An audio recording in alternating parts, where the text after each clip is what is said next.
guys. Ato nang panalag sila mga guys.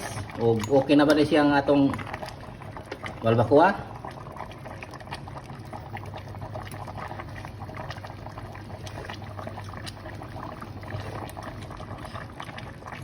Okay na kay guys.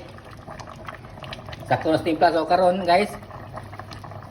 Ako nang i-final og lunod ang kaning mani nga ganina butangan man to no. Kanina nilagyan ko ng ano bidat butter ngayon. Nilagyan ko na ng ginurog na mani. So optional lang ito mga antikol.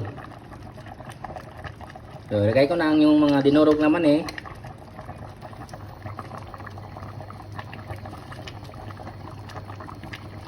Hindi na masyadong marami.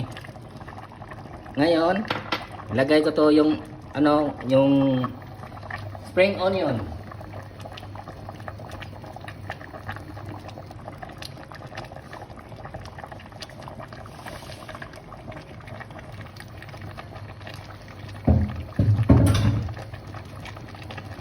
Okay na mga antikol. Pasado na sa laptis ni antikol. Ready to serve na ni siya. Oh, lata na kayo mga kakulo. So, lata.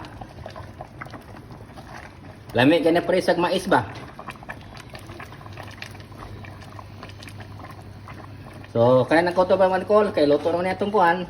Ato na ni pag-unang atong electric